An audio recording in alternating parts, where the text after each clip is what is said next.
on the topics faith, family and freedom in Cuba, Belgium, Brazil, Congo, UK and all over the USA to crowds from 14 to 40,000. International leadership speaker, trainer and coach. Author of Learn to Raw Leadership, Attitude Hack, Live a More Excellent Life, 5 Battle Strategies of a Victorious Warrior. 2021 President's Lifetime Achievement Award recipient. Founding partner of the John Maxwell team. Toastmaster International Speech Competition semi-finalist. Founder of Tell It Like It Is TV, ThatGuyRocks.com and ThatGuySpeaks.com. Creator of Story Power TV, Transforming Grace TV, and Leading Leaders Podcast. Producer of 4 TV programs and podcasts for Liftable TV and World Trumpet Television as well as multiple social media channels. Please help me welcome J Loren Norris. You know, as leaders, it's very important that we have a discerning eye and a discerning ear. We are, as leaders, responsible consumers of wisdom. We're also curators of wisdom, meaning we take in all the options, so to speak, and then we kind of slice and dice through the information that we receive, the knowledge that we receive. We mix that with the experiences that we've had, and we make available wisdom. We consume wisdom, we curate wisdom, and we do that through the process of gathering information and then applying to it experience and asking, well, does that make sense or does it not? I mean, I hear what you're saying, but I think I've tried that. I'm going to talk about that today on Leading Leaders. It's a really big issue, and it requires even more studious leaders today than it has at any other time in human history. Subscribe now for our extensive video library of leadership lessons promoting faith, family, and freedom. I'm J Loren Norris with Leading Leaders Podcast, and you know, I grew up with a guy who had a great sense of humor, very inventive guy, very creative guy. Back before the day of YouTube and Google and various things like that, we would find magazine articles or ads in the back of a magazine to build, I don't know, strange furniture. And Tim and I would set out to build this strange furniture. We also set out on an embargo to rebuild the carburetor on an old Ford 460 motor and make a 250 motorcycle that had not run in years, try to make it run again. Oh, we set out on some really great adventures, and many of them failed. But one of Tim's greatest assets was at 17, 18 years old telling people, this is an old trick I learned in the Army. And what was funny is people would believe him. Now, if you've got any wisdom at all, any knowledge plus experience, you know that if you're 18, you might have a year in the Army, but only if you got kicked out, because a 4-year tour duty would still require your parents to sign an authorization form for you to join at 17. Therefore, being 18 years old and a veteran is complicated at best. Very unlikely is really the more common. But Tim was also really good at coming up with names for things that didn't exist, like the Categorized valve. The day we nearly set that old Ford 460 on fire was the day we poured a gallon of gas into the top of that 4-barrel carburetor and tried to start it. It ignited, burned the entire underneath off of the hood of that old car, nearly blew up the car. And when all the dust settled and the smoke had drifted away, Tim turned to me and said, I think you're going to have to replace the Categorized valve. Now, I've never seen one, and all the days since then, never heard anybody else refer to a Categorized valve besides Tim. My son works in a parts store. They don't sell them. I don't know that there is such a thing as a Categorized valve. But Tim's ability to be definitively convinced that not only was there a Categorized valve, but that one was gone bad, that was a work of art. It genuinely was a work of art. Today, I was watching videos, as I do just about every morning. I was watching a news channel early on that I had to search because for whatever reason, even though I watched this particular news channel almost every day, 6 days a week, if not 7. Facebook will not deliver it in my feed or my timeline. I'm subscribed to the page. Still doesn't come up in my feed or my timeline. Even when I go to the search box is pre-filled with something other than that name, which I search almost every day, 6 days a week. Is that irony or is that algorithm? I think it's algorithm. Here's the more humorous part to me.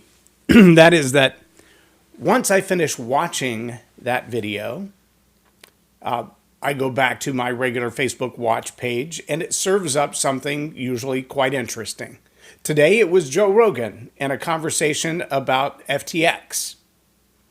I watched the majority of it, was doing other things, and the video feed automatically switched to another video. It was a 9-minute video on flat Earth, followed by another video on flat Earth, followed by another video about a man who, and this was apparently a movie, a man who was on trial for murder, but he wanted to defend himself because he was convinced the government had killed his business partner. Now, I hope you're paying attention to what I'm talking about here, because I'm not just talking about the entertainment value of social media. As leaders, curating knowledge, curating wisdom, creating information, and balancing it with experience requires a pretty delicate eye, or ear, if you will. Because there's a whole lot of information being thrown at us from all kinds of directions. Information that is actually disinformation. Information that has a purpose. Information that is intended to cause you to think in a specific way. Some people might call that propaganda. But see, it's not always about the information itself being right or wrong. It's about the pathway that that information leads you on. It's about following one subject matter on to the next. It's about leading you down a pathway to think a specific way. It's also about framing. Well, if this news article is laid against this news article, one of them seems ridiculous. Or if this news article is laid against this news article, you begin to see a common thread between them. You follow me? If the news that I watch every morning can't even be found without actually searching for it specifically and intently, and yet everything that follows it is in the realm of conspiracy theories, that leads you to believe somebody believes that the news that I choose to watch is a conspiracy theory.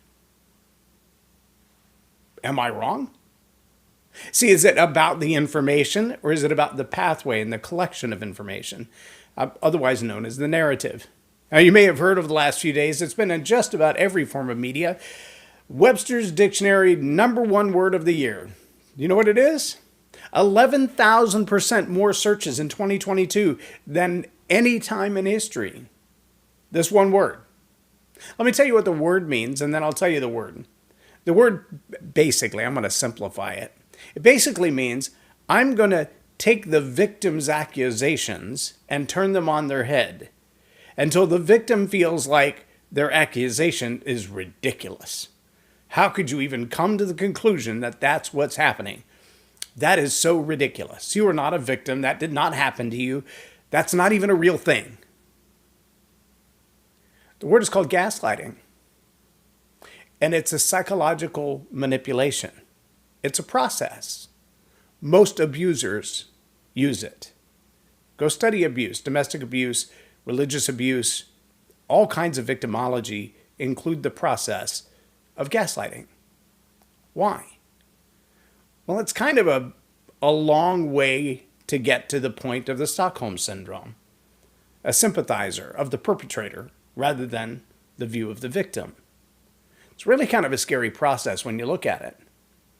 But see, if leaders are not astute, well-read, well-balanced, and centered on their own, if they're not attached to principled core values, then these pathways of gaslighting, this manipulation of the algorithm, this ability to feed you the information that you must look at and go, that is ridiculous.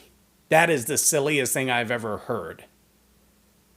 Overlaid with things that you might believe are true. They're going to call your convictions into question. Your moral values will become, maybe not so much. Your principles will be pounded on, there's no doubt. And as a leader, if you give way on those things, if you allow your belief system to be questioned, to be challenged, if you allow truth itself to be put into the category of a conspiracy theory, you're going to find yourself in a really tough position to lead. Nobody wants to follow a leader who doesn't know where they're going. Nobody wants to follow a leader who makes a different decision every time.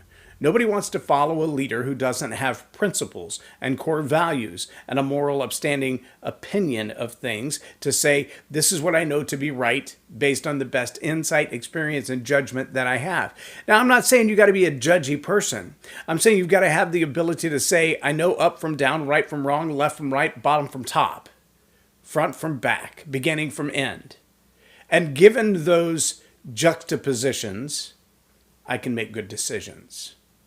Now, the minute you begin to question what's up or down, right or left, wrong or right, beginning or end, then you begin to question whether or not there is such a thing as absolute truth.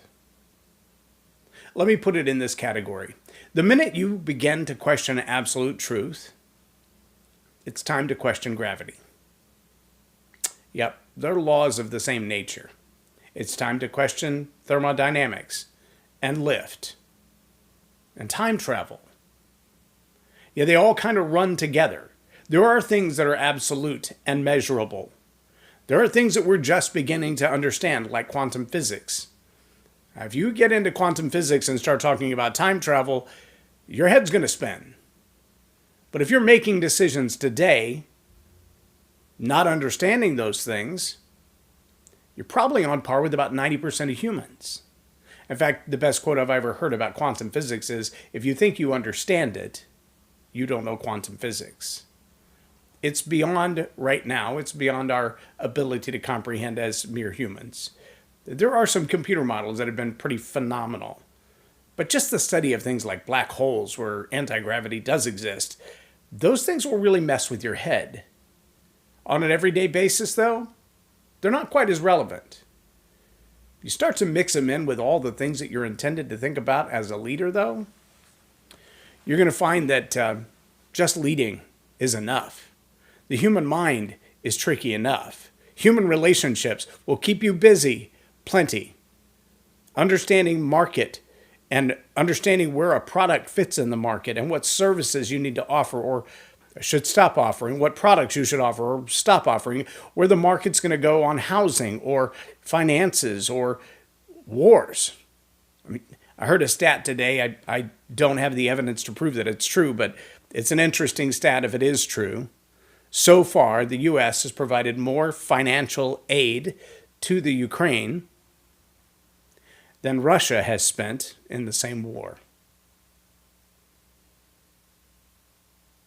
If that's true, that's an interesting bit of knowledge.